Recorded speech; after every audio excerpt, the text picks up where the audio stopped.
இஸ்லாமியர்களுக்கு ஆதரவாக இஸ்ரேலுடைய பிரதமர் நெதன்யாகு பேசியிருக்கார்.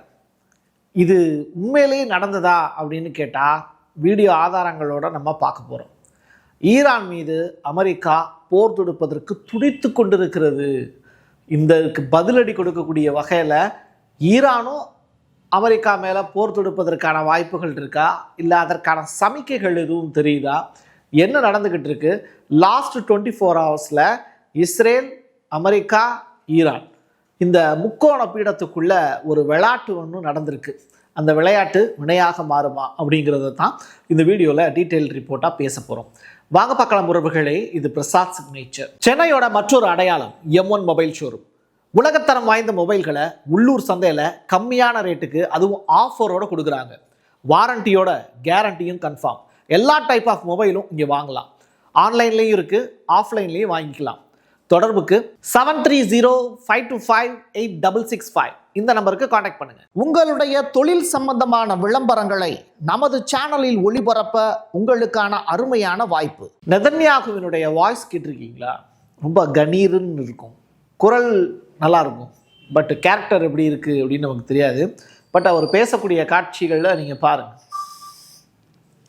You are representatives of the Christian Zionists who made Jewish Zionism possible.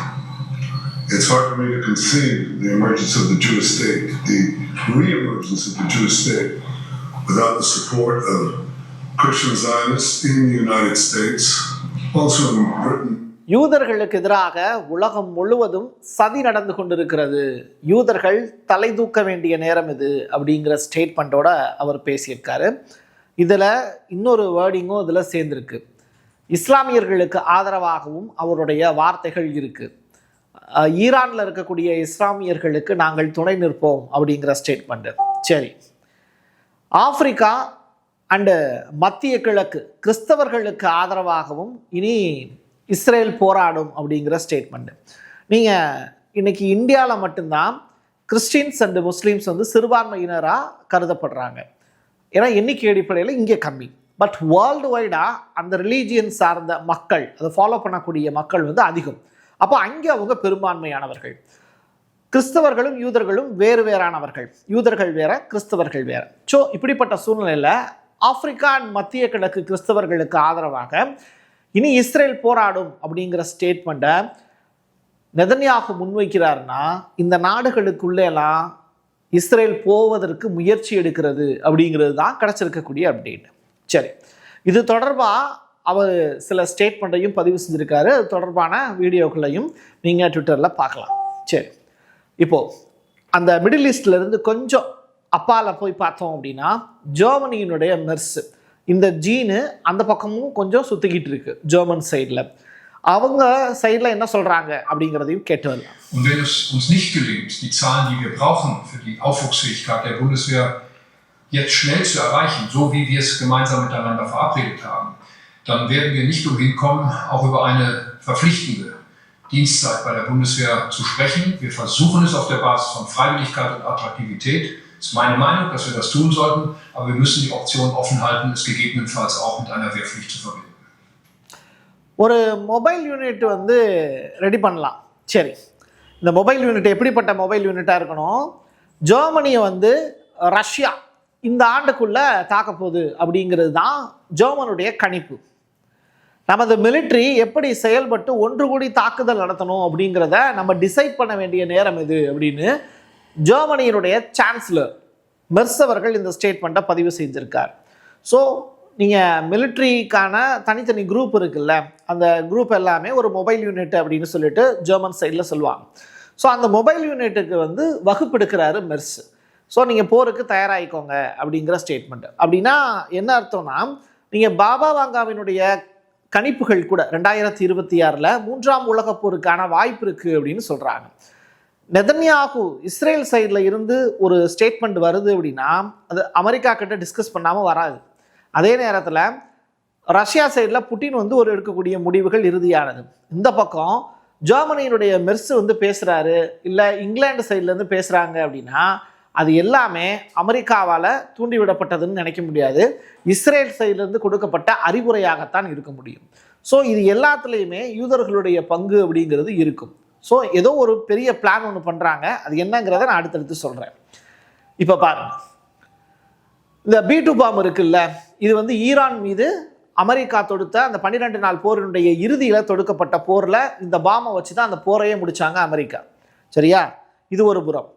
இப்போது இன்னொரு வீடியோ, ஈரான் வந்து வித்தியாசமான முறையில் போர் புரிகிறதுக்குன்னு சொல்லிட்டு ஆசைப்பட்டாங்கன்னா நாங்களும் போர் புரிவதற்கு தயார் அப்படின்னு அமெரிக்கா சைட்லேருந்து ரிப்போர்ட் வருது. ஈரான் போர் புரிகிறேன்னு சொல்லவே இல்லையே, இவங்களாம் ஏன் அந்த ஸ்டேட்மெண்ட் சொல்லணும்? ஏன்னா ஈரானில் உள்நாட்டு போர் அங்கே நடந்துக்கிட்டு இருக்கு. உள்நாட்டு போர்னா என்ன? மக்களே வந்து ஆட்சியாளர்களுக்கு எதிராக இப்போ போராட்டங்களில் ஈடுபடுறாங்க. அப்போது அதில் சில போராட்டக்காரர்கள் இறந்தும் போயிருக்காங்க. இதை பயன்படுத்திக்கிட்டு அமெரிக்காவிலேருந்து குரல் வருது, எப்படியாவது ஈரானுக்குள்ளே நுழைஞ்சு மக்களுக்கு ஆதரவாக நாங்கள் குரல் கொடுக்குறோங்கிற பேரில் அந்த நாட்டின் மீது போர் தொடுக்க போகிறாங்க அமெரிக்கா. சிம்பிளாக புரியுதா? இப்போ ஏன் இஸ்ரேல் வந்து கிறிஸ்தவர்களுக்கு ஆதரவாகவும் இஸ்லாமியர்களுக்கு ஆதரவாகவும் ஈரானுக்கு ஆதரவாகவும் பேசிக்கிட்டு இருக்காங்க அப்படிங்கிறத நீங்கள் புரிஞ்சுக்க முடியும். சரி, அடுத்து இப்போ இந்த வீடியோ காட்சிகளை பாருங்கள். நீங்கள் மத்திய கிழக்கு நாடுகளில் அமெரிக்காவினுடைய படை அப்படிங்கிறது அணிவகுத்த வண்ணமாக இருக்கக்கூடிய காட்சிகளை தான் நீங்கள் பார்க்குறீங்க. உலகம் முழுவதும் அமெரிக்கா இப்போ வித்தியாசமான போர் முறையை செய்ய போகுது.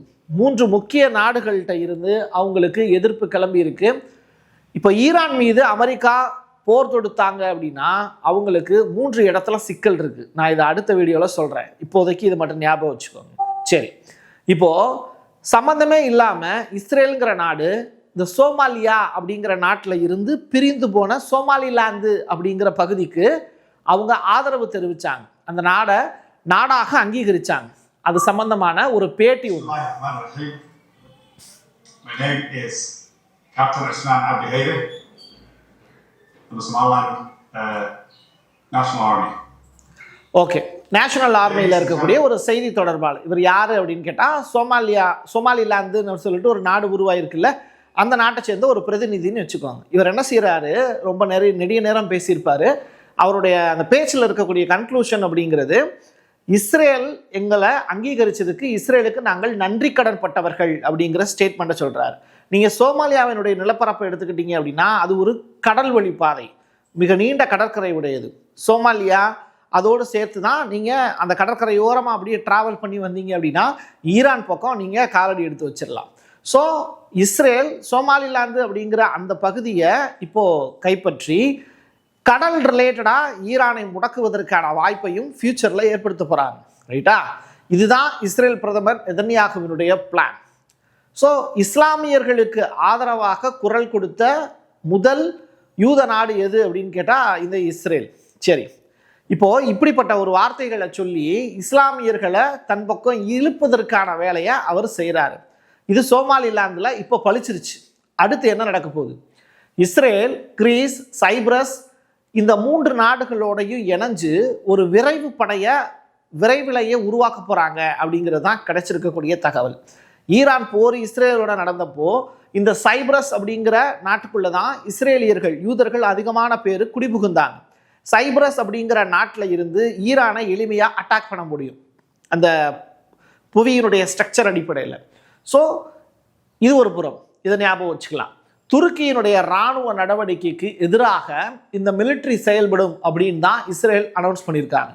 நேட்டோவில் துருக்கி அங்கத்தினராக இருக்கலாம், ஆனால் துருக்கி, அர்மேனியா இதெல்லாம் ஒரு கடல் வழி பாதை. அப்போ துருக்கிக்கு நீங்கள் ஆப்படிக்கணும் அப்படின்னா இந்த 3 நாடுகள் ஒன்று சேர்ந்தாங்கன்னா துருக்கியை காலி பண்ணிட முடியும்.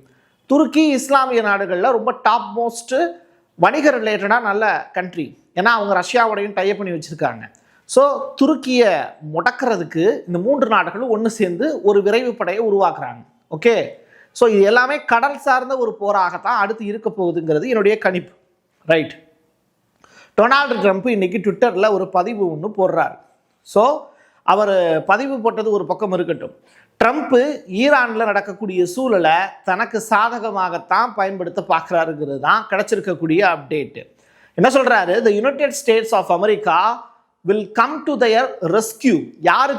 யாரை ரெஸ்கியூ பண்ண போகிறாரு? யாரை காப்பாற்ற போகிறாரு? ஈரானில் தவிச்சுக்கிட்டு இருக்கக்கூடிய மக்களை அவர் காப்பாற்ற போகிறாராம். அவருடைய ட்விட்டர் பதிவு. அதுக்கு தான் ஆட்சியாளர்கள் இருக்காங்கல்ல, அப்போது ஆட்சியாளர்களுக்கு எதிராக அவர் ஒரு சதிவலை அங்கே பின்றாரு அப்படிங்கிறது நீங்கள் புரிஞ்சுக்கலாம். எந்நேரமுமே ஈரானுடைய மக்களை காப்பாற்றுவதற்கு அமெரிக்கா உண்டு அப்படிங்கிற ஒரு வெற்று போர்வையை அவர் விரிக்கிறார். இந்த போர்வையில் கண்டிப்பாக ஈரான் மக்கள் விழுந்துருவாங்களா அப்படிங்கிற ஒரு கொஸ்டின் மார்க் இருக்குது. ஸோ நமக்குள்ளே நடக்கக்கூடிய பிரச்சனையை தாண்டி வெளியிலேருந்து ஒருத்தன் வர்றான் அப்படின்னா அவன் இங்கே நடக்கக்கூடிய பிரச்சனையை விட ஆபத்தானவன்னு ஈரானிய மக்களுக்கு யார் போய் சொல்ல போகிறா? ஓகே, ஈரானுடைய கெர்மன்சா மற்றும் இஸ்பகான் அப்படிங்கிற நகரங்களில் மொசாட் உளவாளிகள் வேற என்ட்ராயிருக்காங்க. இப்போ புரியுதா ஈரானுக்கு எவ்வளவு ஒரு சுச்சுவேஷன் இருக்குது அப்படின்னு. கடல் ரிலேட்டடான ஏரியாக்கள் எல்லாத்தையுமே முடக்கிறதுக்கு இஸ்ரேல் மூலிமா அமெரிக்கா முயற்சி பண்ணுது. இன்னொரு புறம் வான்வெளியிலையும் தரைப்படை ரிலேட்டடான விஷயங்களையும் அமெரிக்கா கூடுதல் கவனத்தை செலுத்துகிறாங்க. இப்படிப்பட்ட நேரத்தில் இஸ்ரேலுடைய மொசாட் உளவாளிகள் வேற ஈரானுக்குள்ளேயே இருக்காங்க. இது ஈரானுக்கு எவ்வளோ தர்ம சங்கடமான ஒரு நிலைன்னு யோசிச்சு பாருங்க. கெமினி ஆட்சியை கவிழ்ப்பதற்கு மிகப்பெரிய ஒரு சதிவலை பின்னப்பட்டு ஷா ஆட்சியை உருவாக்குவதற்கு அங்கே முயற்சி பண்ணுறாங்க. இது நடக்குதுங்கிறத IRGC ரிப்போர்ட்டாக ஃபைல் பண்ணியிருக்காங்க. சரி, இந்த மாதிரியான சமயத்தில் இதெல்லாம் ஒன்று சேர்க்கக்கூடிய வகையில், ஆமாம் நீங்கள் சொன்னதெல்லாம் கரெக்ட் பிரசாத் அப்படின்னு சொல்லக்கூடிய வகையில் ஒரு ஸ்டேட்மெண்ட்டு ஈரானுடைய தேசிய பாதுகாப்பு செயலர் லாரிஜானி இவர் தான், அவர் ஒரு ஸ்பீச் ஒன்று கொடுக்குறார். ஈரானில் நிலவக்கூடிய குழப்பத்திற்கு யார் காரணம் அப்படிங்கிறத அமெரிக்க அதிபருடைய ட்விட்டர் பதிவு, இப்போ நான் காமிச்சேன்ல அந்த ட்விட்டர் பதிவை நீங்கள் பார்க்கலாம். அந்த ட்விட்டர் பதிவு மூலிமா நீங்கள் அறிய முடியும்.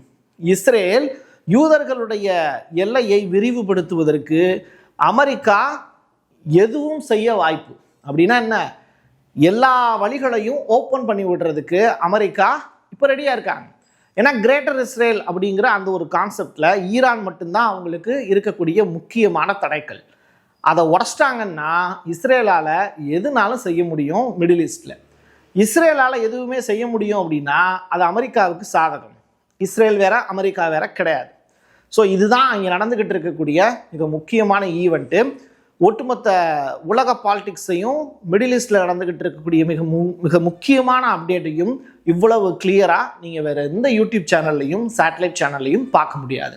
இந்த தகவல் உங்களுக்கு பிடிச்சது அப்படின்னா உங்களுடைய நண்பர்களுக்கும் உறவினர்களுக்கும் ஷேர் பண்ணுங்கள். என் கையெழுத்து என் மக்களுக்கானது உறவுகளே. மீண்டும் ஒரு பதிவில் சந்திக்கலாம். நன்றி, வணக்கம். சென்னையோட மற்றொரு அடையாளம் M1 மொபைல் ஷோரூம். உலகத்தரம் வாய்ந்த மொபைல்களை உள்ளூர் சந்தையில் கம்மியான ரேட்டுக்கு அதுவும் ஆஃபரோடு கொடுக்குறாங்க. வாரண்டியோட கேரண்டியும் கன்ஃபார்ம். எல்லா டைப் ஆஃப் மொபைலும் இங்கே வாங்கலாம். ஆன்லைன்லேயும் இருக்குது, ஆஃப்லைன்லேயும் வாங்கிக்கலாம். தொடர்புக்கு 7305258665 இந்த நம்பருக்கு காண்டாக்ட் பண்ணுங்க. உங்களுடைய தொழில் சம்பந்தமான விளம்பரங்களை நமது சேனலில் ஒளிபரப்ப உங்களுக்கான அருமையான வாய்ப்பு.